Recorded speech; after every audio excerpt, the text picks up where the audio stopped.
নমস্কার, বাংলা স্ফেয়ারে আপনাদের সকলকে স্বাগত জানাচ্ছি। গতকাল মুখ্যমন্ত্রী মমতা বন্দ্যোপাধ্যায় একটি ক্ষুদ্র কোট আনকোট প্রকল্পের কথা ঘোষণা করেছেন। নাম দিয়েছেন আমাদের পাড়া আমাদের সমাধান। একেবারে উচিত কাজ হতো যদি তিনি এর নাম দিতেন আপনাদের টাকা আমার ভোট। এছাড়া এই কর্মসূচির আর কোনো উদ্দেশ্য হতে পারে বলে মনে হয় না। দেখুন, প্রাথমিকভাবে আমার অনুমান এই রকম একটা আইডিয়া তৃণমূল কংগ্রেস বা আমাদের যে আমলাতন্ত্র আছে তাদের কারুর মাথা থেকে বেরোয়নি। এই ধরনের পরিকল্পনার পিছনে আইপ্যাকের ছাপ একেবারে স্পষ্ট। আপনাদের স্মরণে থাকতে পারে 2021 সালে ভোটের আগে দুয়ারে সরকার নামক প্রকল্পটি প্রশান্ত কিশোরের পরামর্শে মমতা বন্দ্যোপাধ্যায় চালু করেছিলেন এবং তাতে হাতে নাতে ফলও পেয়েছিলেন। একই সঙ্গে ওই যে স্লোগান বাংলা তার মেয়েকেই চায়, সেটাও মানুষের কাছে যথেষ্ট মনোগ্রাহী মনে হয়েছিল, বিশেষ করে বহিরাগত বিজেপি নেতাদের হিন্দিতে দাপাদাপির প্রেক্ষাপটে। এবারও আইপ্যাক কিছু একটা পিসি সরকারের ম্যাজিকের মতো তাদের টুপি থেকে কোনো একটা বুদ্ধি বার করবে, এটা বলাই বাহুল্য। আর এর সঙ্গে গোটা জিনিসটার মধ্যে যেটা প্রচ্ছন্ন আছে সেটা হলো এই যে 21শে জুলাই জনতার বিস্ফোরণ দেখে দিদি এতটাই আহ্লাদিত হয়েছেন যে তার মনে হয়েছে অবিলম্বে বুথগুলো সুরক্ষিত রাখার জন্য আমার আরও নতুন করে কিছু নগদে ঘুষ দেওয়া প্রয়োজন। দেখুন, সত্যিই যদি 21শে জুলাই জনবিস্ফোরণ হতো এবং এই তৃণমূল কংগ্রেসের নানা স্তরের নেতারা যেভাবে হুক্কা হুয়া করছেন 250টা সিট পাবেন বলছেন, বাস্তবে যদি তাই হতো তাহলে হঠাৎ করে এইরকম একটা প্রকল্প ঠিক 21শে জুলাইয়ের অব্যবহিত পরে মুখ্যমন্ত্রী নবান্নে বসে ঘোষণা করতেন না।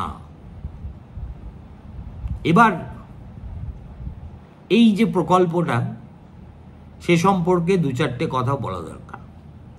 প্রথম কথা, মুখ্যমন্ত্রী এই প্রকল্প ঘোষণা করতে গিয়ে যে সংক্ষিপ্ত সাংবাদিক বৈঠক করেছেন তাতে তার স্বভাবসিদ্ধ ভঙ্গিতে ওই আর কি যত কম পারা যায় তত ডিটেলসে গিয়েছেন। এবং যেহেতু তিনি জানেন নবান্নে তার ঘরে প্রেসের যেসব লোকেরা ডাক পায় তারা আসল প্রশ্ন করার সাহসই পায় না, অতএব একতরফাভাবে তিনি তার মতো করে কথা বলে যান এবং একটা বুদ্ধিমানের মতো প্রশ্নও মিডিয়ার পক্ষ থেকে তাকে করা হয় না। গতকাল মুখ্যমন্ত্রী এনআই আর দূরদর্শনকে সবক শেখালেন। আমার ধারণা সেটা দেখেই বাকিদের আত্মারাম খাঁচা হয়ে গেছে। কিন্তু প্রশ্নগুলো মৌলিক। এই প্রশ্নগুলি তৃণমূল কংগ্রেসের নেত্রীকে কেউ করছে না। এই প্রশ্নগুলি 1 নম্বর বাংলার জনগণের, এবং জনগণের হয়ে মিডিয়া জিজ্ঞেস করবে, এটাই প্রত্যাশিত। প্রথম কথা হলো, ভারতবর্ষে আমাদের উন্নয়নের যে লোয়েস্ট ইউনিট, সেই লোয়েস্ট ইউনিট হিসেবে বরাবর গ্রামকে ধরা হয়েছে।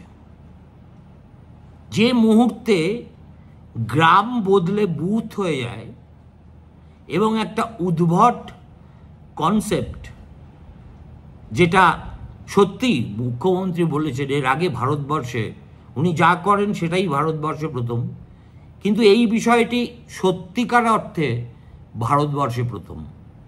কেননা এত উদ্ভট একটা পরিকল্পনা অন্য কোনো রাজ্যে কেউ চালু করার কথা ভাবতেও পারবে না, করা তো দূরস্থান।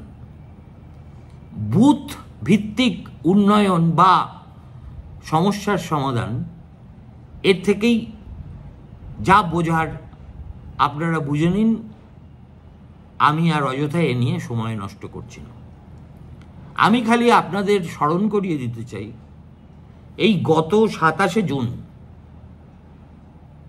রাজ্য সরকারের বাঁধা কৌশলী অভিষেক মনু সিংভি ডিএ মামলায় সুপ্রিম কোর্টের রায়ের যে রায়ে বলা হয়েছিল বকেয়া ডিএর 25% 2009 থেকে 19 27শে জুন না কত তারিখের মধ্যে দিয়ে দিতে হবে, সে তো তারা দেননি। উল্টে তারা একটা রিভিউ পিটিশন জমা করেছেন ওই রায়কে পুনর্বিবেচনা করার জন্য। সেই যে পিটিশন, তাতে রাজ্য সরকার যেভাবে নিজেদের অসহায়তার কথা ব্যক্ত করেছেন, সেটা শুনলে বা পড়লে আপনার হাসি পেতে বাধ্য। রাজ্য সরকারের সেক্ষেত্রে বক্তব্য কি, যে হুজুর এই যে বকেয়া ডিয়ারনেস অ্যালাওয়েন্সের পুরোটা যদি মিটিয়ে দিতে হয়, তাহলে রাজ্য সরকারকে 41,000+ কোটি টাকা খরচা করতে হবে। আর আপনি যে আদেশ দিয়েছেন যে 25% অন্তত দিয়ে দেওয়া হোক, সেটা দিতেও 10,000+ কোটি টাকা লাগবে। কিন্তু স্যার, আমাদের ভাঁড়ে তো মা ভবানী। এত অল্প দিনের নোটিশে আমাদের যদি 10,000 কোটি টাকা দিতে হয়, তাহলে তো পশ্চিমবঙ্গের অর্থনীতির ভিত্তিটাই নড়বড়ে হয়ে যাবে। সুতরাং দয়া করুন, গরিবের দিকে তাকান, তাকিয়ে দুটো কাজ করুন। এক, আমাদের অন্তত 6 মাস সময় দিন। জুন মাসে বলছে 6 মাস মানে বছর শেষ। তখন বলবে যে আমরা আন্তরিকভাবে চেষ্টা করছি হুজুর, কিন্তু এখনো পেরে উঠিনি। এইসব ছলাকলা আইনের মারপ্যাচে রাজ্য সরকারি কর্মচারীদের দীর্ঘদিনের ন্যায্য পাওনাকে বিলম্বিত করা, এটাই হচ্ছে এই রাজ্য সরকারের প্রধান চরিত্র। তাতে কত টাকা দিলে হতো? 10,000 কোটি টাকা। যদি রাজ্য সরকার বলতেন যে 10,000 কোটি টাকা একসঙ্গে দিতে পারবো না, আমি খেপে খেপে দেব, ধরা যাক 5টা ইনস্টলমেন্টে দেব, অর্থাৎ প্রতিটা ইনস্টলমেন্টে 2,000 কোটি টাকা করে, তাহলেও কিন্তু কেউ আপত্তি জানাতো না। কিন্তু সরাসরি রাজ্য সরকার নিজের আর্থিক নগ্নদশাটা সুপ্রিম কোর্টের বিচারকদের সামনে অনাবৃত করে কার্যত ভিক্ষুকের মতো হাত পেতে বলেছেন যে আমাদের আরও 6টা মাস সময় দিন। সেই রাজ্য সরকার 21শে জুলাইয়ের ওই মহতী সভায় জনবিস্ফোরণ দেখে এতটাই আসলে ঘাবড়ে গেছেন যে সঙ্গে সঙ্গে 8,000 কোটি টাকা বরাদ্দের কথা মুখ্যমন্ত্রী ঘোষণা করে দিলেন। 8,000 আর 10,000-এর মধ্যে তফাৎ কিন্তু খুব বেশি নেই। আর রাজ্য সরকারি কর্মচারীরা সেই 2009 সাল থেকে তীর্থের কাকের মতো তাদের প্রাপ্যের জন্য অপেক্ষা করছেন। আর এই যে হঠাৎ করে নতুন প্রকল্প, ক্ষুদ্র প্রকল্প, স্মল ইজ বিউটিফুল, এইসব বলে টলে বুজুং বাজুং দিয়ে মুখ্যমন্ত্রী যে খুঁড়োর কলটি খাড়া করলেন, তাতে 8,000 কোটি টাকা তিনি বরাদ্দ করবেন। প্রথম প্রশ্ন, এই টাকা তিনি পাবেন কোত্থেকে? কেননা 2024-25 বা 25-26-এর যে বাজেট, সেই বাজেটে এই 8,000 কোটি টাকা এই ধরনের একটি কর্মসূচির জন্য ব্যয় হবে, এই বরাদ্দই নির্দিষ্ট করা নেই। তাহলে কি হতে পারে? তাহলে হয় রাজ্য সরকারের অন্যান্য দফতরের যে বাজেট আছে, সেই বাজেট ড্রাস্টিক্যালি কাটছাট করে টাকাটা এই ক্ষুদ্র প্রকল্পে ব্যয় হতে পারে, কিন্তু আমার মনে হয় সেটাও হবে না। কেননা নির্বাচনের বাজারে পিডব্লিউডি যদি ভাঁড়ে মা ভবনী অবস্থা হয়, বর্ষার পরে বাংলার রাস্তাঘাটের কি চেহারা হবে আপনারাও জানেন, আমিও জানি। সুতরাং নুন আনতে পান্তা ফুরোয় যে সরকারের, তারা অন্যান্য দপ্তর থেকে কাটছাট করেও এত টাকা অর্থাৎ 8,000 কোটি টাকা বরাদ্দ করতে পারবেন না। তাহলে কি করবেন? লাগে টাকা দেবে গৌরী সেন। রিজার্ভ ব্যাংকের ওয়েজ অ্যান্ড মিনস খাতে ঋণ নেওয়ার একটা অধিকার রাজ্য সরকারের আছে, হোক না। 7 লক্ষ কোটি টাকা মাত্র হয়েছে, তার সঙ্গে 8,000 কোটি টাকা যুক্ত হলে এমন কিছু তো হয় না। যেমন কোনো মরদেহের মাথা কামিয়ে যদি শ্মশানে যান, তার ওজন কমে না। ঠিক একইভাবে যেখানে ঋণ করাটাই হয়ে গেছে রাজ্য সরকারের একেবারে প্রায় বলা যায় একমাত্র কাজ, এবং সেটাই আয়ের উৎস, সেখানে 7 লক্ষের পরে 8,000 কোনো ফিগারই নয়।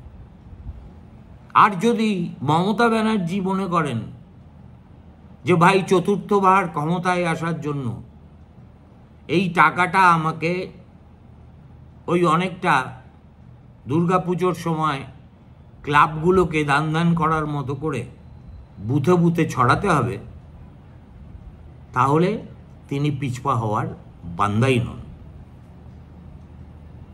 দ্বিতীয় প্রশ্ন এবং খুব মেজর প্রশ্ন, সেটা হচ্ছে এটার মডালিটি কি হবে। তা নিয়ে মুখ্যমন্ত্রীকে না হয়েছে কোনো প্রশ্ন, না তিনি নিজের থেকে কোনো জবাব দিয়েছেন। আমরা যেটুকু জেনেছি সেটাতে তিনি বলছেন পশ্চিমবঙ্গে 80,000 বুথ আছে। রাজ্যের মুখ্যমন্ত্রী হয়ে বসে আছেন এবং রোজ এত বলচাল কপচান, অথচ তিনি জানেন না বা তার কোনো সচিব তাকে মনে করিয়ে দেয়নি যে এবারের ভোটে 80,000 বুথ থাকবে না, তার সঙ্গে আরও 22,000 যুক্ত হবে, অর্থাৎ 1,02,000 বুথ পশ্চিমবঙ্গে 2026-এর বিধানসভা ভোটের জন্য তৈরি হবে। এটা আমার মন গড়া কথা নয়। এই কথাটাই চিফ ইলেকটোরাল অফিসার এই কিছুদিন আগেই প্রকাশ্যে সাংবাদিক বৈঠক করে জানিয়ে দিয়েছিলেন। কেন হঠাৎ করে এত বুথের সংখ্যা বাড়বে? কেননা এখন যিনি মুখ্য নির্বাচনী কমিশনার, তিনি একটি সিদ্ধান্ত নিয়েছেন যে কোনো বুথেই ভোটারের সংখ্যা 1200-র বেশি রাখা যাবে না, অর্থাৎ 1200 is the highest figure that a booth can have। আর সেটা যদি করতে হয় পশ্চিমবঙ্গের জনসংখ্যা দিয়ে ভাগ করতে বলছি না, পশ্চিমবঙ্গে ভোটারের সংখ্যা ডিভাইডেড বাই 1200 যদি করেন, তাহলে অন্তত 1,02,000 বুথের প্রয়োজন। অথচ বেমালুম মুখ্যমন্ত্রী বলছেন 80,000 বুথে হবে। 80,000 বুথে হবে আর 22,000 কি আঙুল চুষবে? তার জন্য যে অতিরিক্ত অর্থের প্রয়োজন হবে সেটা কে আনবে? তার মানে 8,000 কোটি টাকায় গল্পটা দাঁড়াবে না, আরও বেড়ে যাবে। আপনি না জানেন আপনার নিজের রাজ্যে আসন্ন নির্বাচনে কতগুলো বুথ তৈরি হবে সেই তথ্য, না জানেন যে ৮০,০০০-এর জন্য প্রতিটিতে ১০ লক্ষ টাকা বরাদ্দ করলে ৮ লক্ষ হয়, আর ১,০০,০০০-২,০০০-এর জন্য সেটা বেড়ে ১০,২০,০০,০০০ টাকা হয়ে যাবে, ১০,০০০ কোটি। কোথা থেকে পাবেন? গোটা গল্পটার পিছনে আমার মনে হয় যে অঙ্কটা কাজ করছে সেটা হলো বুথ হচ্ছে ভোটের দিন সবচেয়ে ইম্পর্টেন্ট জায়গা। দেখুন, আপনি যদি কাণ্ডজ্ঞান নিয়ে বিষয়টা বিচার করেন তাহলে বুথের প্রয়োজন মেটাতে হঠাৎ করে ভোটের আগে টাকা বিলি করার বা খরচা করার প্রয়োজনটা কোথায়?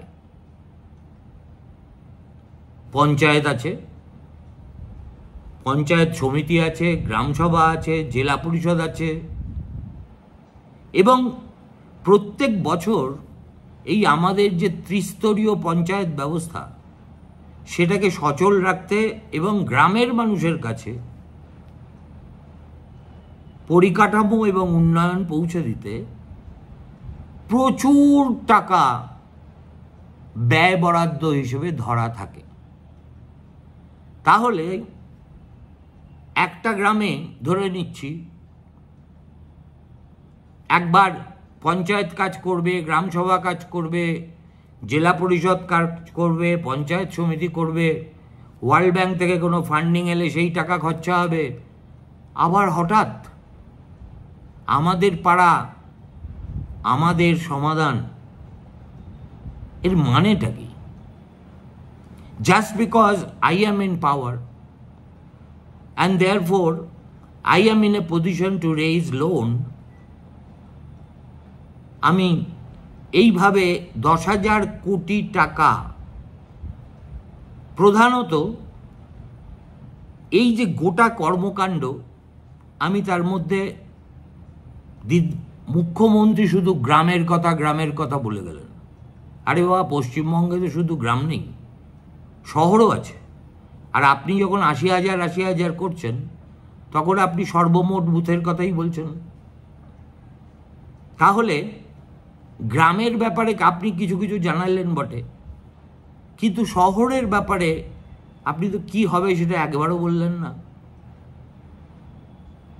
আর আপনি যেভাবে জিনিসটাকে প্রেজেন্ট করলেন তার থেকে মনে হচ্ছে যেন আগামী ৬ মাস পশ্চিমবঙ্গের আমলাতন্ত্র সম্পূর্ণভাবে এই প্রকল্প রূপায়ণে নিয়োজিত হবে। বাংলায় আর কোনো কাজই হবে না। ৮০,০০০ বুথ, ৩টে বুথ করে আপনি একটা ক্লাস্টার করছেন এবং একদিন করে প্রতিটি ক্লাস্টারে একটা ক্যাম্প হবে, যে ক্যাম্পে এসে স্থানীয় মানুষ তাদের অভাব অভিযোগের কথা জানাতে পারবেন। বাধ্য অফিসাররা সেগুলো টুকে নিয়ে আসবে। তারপরে কলকাতায় বসে বা কোথায় বসে আমি জানি না, মাথা চুলকে তারা দেখবেন যে কোন কোন কাজটা করা সম্ভব।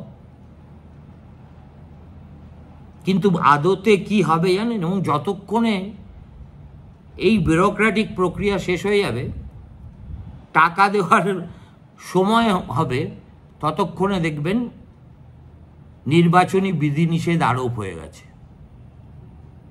তখন মুখ্যমন্ত্রী বলবেন, এই যে দেখুন সবাই আমাদের পিছনে লাগে, হাইকোর্ট লেগে বসে আছে, সুপ্রিম কোর্ট পিছনে লেগে আছে, বিজেপি লেগে আছে, কেন্দ্রীয় সরকার লেগে আছে, ইডি লেগে আছে, সিবিআই লেগে আছে, এখন নির্বাচন কমিশনও আমাকে এই কাজটা করতে দিল না। এক বড় মজার খেলা। ২ নম্বর প্রশ্ন, কি হবে? আচ্ছা, পশ্চিমবঙ্গের অনেক বুথে তৃণমূল কংগ্রেস ২০২১ বা ২০২৪-এ জিততে পারেনি। তাদের সংখ্যাও বেশ কয়েক হাজার হবে। তাহলে সেই সব বুথে কি আপনার সরকারি শিবির বসবে? Going by your track record, এরকম ভরসা সম্ভবত বিজেপির কেউ করছেনই না। তার মানে আপনি একটা ডিসক্রিমিনেশন এর মাধ্যমেও করবেন। 3 নম্বর, what happens to the municipalities, corporations, সে ব্যাপারেও তো আপনি কোনো হদিশ টদিশ দিলেনই না। সে যাই হোক, সেটা আপনার ব্যাপার। কিন্তু আমার প্রশ্ন হলো, এই রাজ্য সরকারি কর্মচারীদের কাছে, তারা সরকারের চাকরি করেন, ফলে সরকারের রোষানলে পড়লে বদলি হবেন, এর বেশি তো কিছু হবেন না।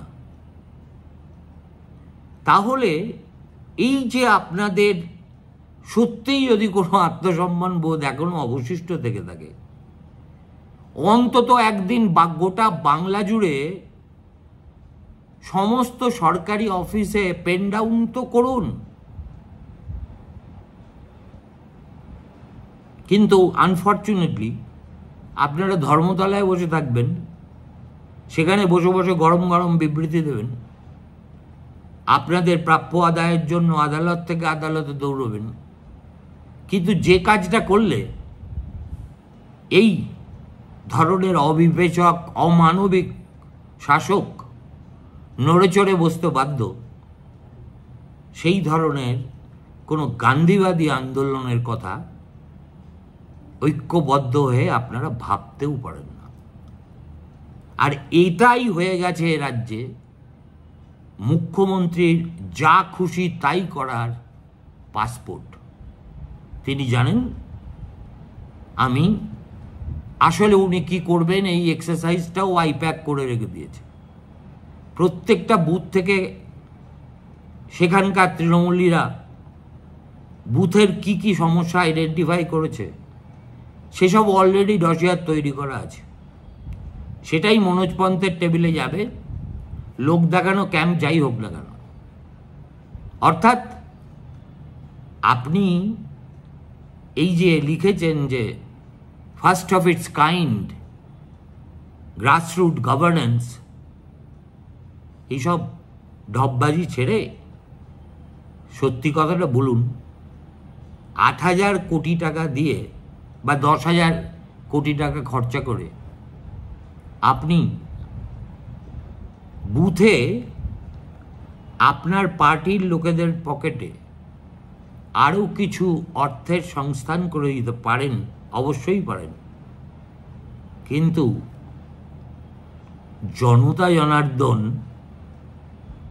তাতে খুব একটা মজবে কি জানি না। নমস্কার, ভালো থাকবেন।